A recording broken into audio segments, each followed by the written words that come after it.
Hello everybody, it's Wyvern here with another bit of Total War Warhammer 2 quick match gameplay. This time around we are on Doomreach playing a little bit of Empire against Norsca. And when you go with shooting, you go all out. So there's really two ways you can do it with shooting in my opinion. You can either go super heavy on it and just rely on just a handful of chaff units, or you can go very light on shooting and use it as a very much support tool while having more than enough tools to protect it. So in this situation I decided to go with quantity over just a handful of units, and as you can see we've got a lot of Dakka on the field. So for my lord I decided to bring Balthazar. Dirt cheap, brings you magic as well as both magic as well as a lord. That's perfect for this sort of build where you just want so much Dakka. He's got Plague of Rust, he's got the Final Transmutation, he does also have a handful of other things. He's got Metal Shifting, which honestly I shouldn't have bothered with. I completely forgot to take it off. Arcane Conduit, Staff of Valons, and Evasion, which, you know, it can be good to keep him alive in a pinch. Now, then to the main army, and the deployment zone here actually runs about through something like here. So as you can see, the units are a little oddly deployed. Well, that's because I wanted to have the high ground for my artillery. I wanted to have exposed sight lines, and so obviously we didn't want to be deploying down here in the center of our deployment zone. We want to be deploying here on the high ground. So for this main sort of defensive line, if you want to call it a defensive line, it's 4 units of Spearmen with Shields anchored by the Sigmar Suns here in the center. Nothing particularly impressive. These guys are not going to win any beauty contests, but they can tie down your opponent's infantry while your shooting does the job. Then for the shooting, and this is really where the heavy hitting stuff comes in, 3 units of Free Company Militia making up the front line, or the vanguard unit of shooting, backed up by the Sterling's Revenge, who are the Regiment of Renowned Free Company. They've got AP, they've got SOC, so Community Psychology, stellar melee stats for a shooting unit. They're just very well rounded, a very potent unit in my opinion. On the flanks, we do have 3 units of Outriders with grenade launchers. These guys are there to mow through the enemy infantry. The Free Company combined with Plague of Rust can melt through, even Fimir will start falling apart to these guys. But the Outriders are really there to mow through infantry because of their high explosive damage, their pretty good burst. They can blow through clumps of infantry. They'll even blow through like a clump of Marauder Horsemen. They're pretty potent units in their own right. Finally, in the back, to add some more staying power, we've got double handguns. So that's some extra AP firepower, and then triple cannons, one of which is the Hammer of the Witches.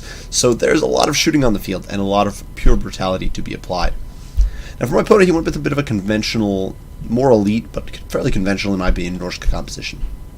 For his front line, it is a mix of Marauder Berserkers with Fimir warriors with great weapons. Now normally, in my opinion, you should stack your Berserkers in front of the Fimir and have them deploy the Fimir behind them to apply that armor sundering with the Berserkers. But my opponent here decided to simply extend them full width, which is not what I would recommend, but he decided to do that. Wolfric is down here on foot. He's got everything. He's kitted out to the teeth. He's got Hunter of Champions, he's got Fight or Die, he's got Sea Fang, he's got Foe Seeker. He actually doesn't have the Sword of Torgald, but it's not that good of an item, to be honest, so makes sense, especially because he's just going for survivability on foot.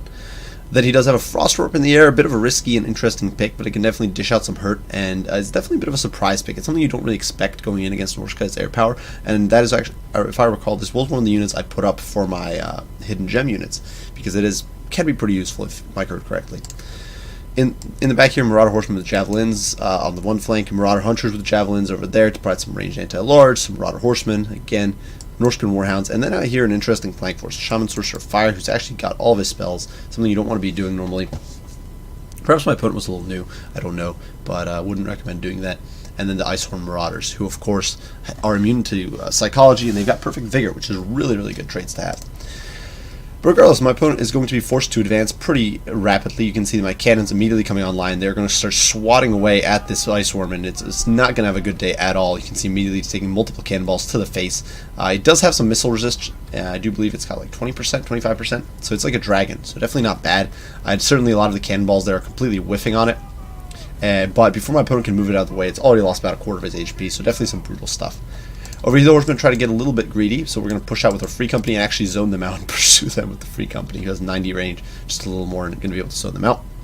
Meantime, my infantry is pushing forward to soak up these charges, to soak up this bush, and you can see the grenades just roaring in. 3 units of Outriders with grenade launchers just annihilating these Marauder Berserkers, shaving off almost 2,000 HP in that opening volley, and are really, really showing these guys what's up. Now, a big misplay here on my part, actually, is using all of my Grenadiers on these single Marauder Berserkers. I should have split these guys up. I should have separated their fire. I should have had a unit going in against every Berserker unit, because this way they're just getting disrupted and I'm not getting max value on my explosives. But It is what it is. Not much you can do about it. Immediately you can see they're going to pull away. And over here the Fimir Warriors get hit by a Plague of Rust. Balthazar is going to dive in, and you can see that fire coming in from the Free Company, from the Sterling's Revenge, and these guys are not having a good time. Balthazar dives in, and he just shreds these Fimir. And so immediately my opponent is without his Fimir over there. These Fimir are going to be next on the menu, and the Spearmen now are going to move in to bog down these Marauder Berserkers and really tear them to shreds. Elsewhere in the meantime, my opponent did get a nice Seafang here, melting these Spearmen, so definitely getting some good value there. The Cannons, not having the best targets. They got a few pot shots in there against Wolfric. They've done a little bit of chip damage. We've taken the Fimir completely offline, and now we're focusing on the Fimir Warriors over here. But my opponent does get a nice little burning head here. It's going to roast some of my Sterling's Revenge. Definitely not what I was hoping for, but what can you do? I don't have any healing, obviously, which is a bit of a problem. And you can see my Spearmen here, who got hit so heavily before, are in some really bad shape and really not in the mood to fight. We're going to throw our Free Company Militia in. They've got, of course, decent staying power. And meantime, the Handgun and Sterling's Revenge and all those units are tearing through the Fimir Warriors with great weapons.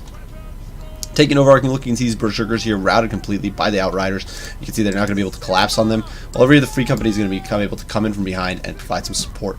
And my opponent pulled this Frostworm out of the way, but it's way out of the fight. It's not in a position to support, and only now he's pulling it back into the fray to help, and that's a bit of a problem. While over here, Final Transmutation does go down. It's one of the only 2 spells I brought. It's melting these Marauder Berserkers, really melts the Marauder Horsemen, and actually Wolfric took a bit of a hurt there as well, though he managed to disengage before it melts him completely. In the meantime, though, the Cannons are still online, trying to fire, though being obstructed by their own troops. But as you can see, the grenade fire just roaring in, ripping and roaring. We don't really care about our Spearmen. We don't really care about these troops because they're just cheap chaff to throw into the grinder. And as long as the Free Company can bog down these troops, we're in a good spot. Unfortunately, the handguns here are going to start getting a little swamped, so we're going to have to pull away and retreat.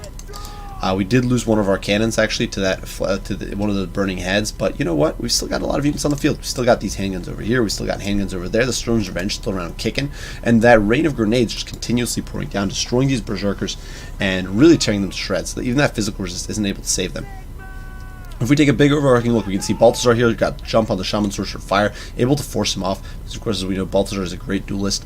The cannons now are going to be able to come online. They're going to keep pounding away at these Marauder Horsemen, and my opponent in a really rough spot. All he's really got going for him at this point is the Icehorn Marauders, and otherwise you can see the Spears pushing in, getting a bit of a flank here. But these Marauder Hunters, terrible spot. The Grenadiers here raining fire and destruction on them. Fimir Warriors come in kind of half-heartedly and immediately get pounded by the Crossfire again. So really just not where they want to be in life. And Sigmar's Sons here are 5 miles, getting a hail of explosive rain down around them. But now as my opponent's army is just falling apart, you can see the grenades there. It's friendly firing Sterling's Revenge, but really there's just so much grenade pressure at this point. These poor Icehorn Marauders just don't stand a chance with their 15 armor. It's grenades will tear through even heavily armored infantry, which is something people don't realize, I think. But as against a unit like Icehorn Marauders, who have basically no armor to speak of, it's a complete disaster for him. And you can see at this point, my opponent's army is basically taken offline. He's going to get a few javelins here against my cannon. He's going to get his wizard back, but too little, too late. You can see Wolfric here getting gunned down by a bunch of angry Empire State troops, handguns, and Free Company, and troops like that. Balthazar there chasing off the Shaman Sorcerer, getting a nice little charge there. We can see the duel of the losers here. Balthazar comes in from behind with his sword, with Quicksilver, and he's going to chase this clown off. And at that point, my opponent's army breaks to army losses.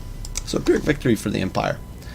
That was an unconventional build, and not necessarily what I would define as competitive, but if you're just trying to play something a little off meta and something a little silly, it can work. If you've got enough firepower. The thing is, certainly Norsca will be able to hack through it, and if they bring a very heavy backline to harass, this could become a problem. But Norsca does have to invest in its anti-large options. It does have to bring these Fimir Warriors with great weapons. It's basically a mandatory pick, or some Skin Wolves. It basically has to bring some Marauder Berserkers, something to shoot through your front line. So their options are kind of limited, and this mass of shooting is just brutal. You've got your Free Company staggered up with your handguns, staggered up with the Sterling's Revenge, and then you got Outriders behind that, and just that hail of fire will be just so destructive. You can see the Outriders here got some great value. The Hammer of the Witches, the cannons, able to tear a bloody swath through the Frostworm and through the Marauder Horsemen and pound Wolfric. So really some bad stuff for him. And I wasn't even on top of my micro, avoiding hitting my opponent's wind spells, which had I been a little more on top of that, I could have gotten even more value out of some of these troops. As for my opponent's build for Covered Boar, I think his build wasn't necessarily that bad. I wouldn't necessarily recommend a Frostworm, though I've actually done this myself before against Empire, so it can work, don't get me wrong. But I think you got to play it a little differently. I think you got to build a little differently. You've got to go heavier on infantry, in my opinion. You've got to bring some more disruption, some proper backline harass, and that sort of stuff for sure. And otherwise, I think it mostly just came. Well, don't bring all your spells on your shaman sorcerer; it's not worth it. And make sure to. I think deployment was a little off. It would have been better to have all your infantry in one spot, backing up the Fimir, or the Fimir backing them up, and then push in all together instead of haphazard. But regardless, good game to my opponent here. I do hope you guys enjoyed. Hope you found it entertaining and silly. If you did, be sure to leave a like and subscribe below to keep up with additional content. If you have any comments, any criticism, any questions, as usual, do not hesitate to post them, and I will do my best to respond as soon as I can. As usual, I do appreciate you all for watching, and I will see you all in the next one. Bye for now.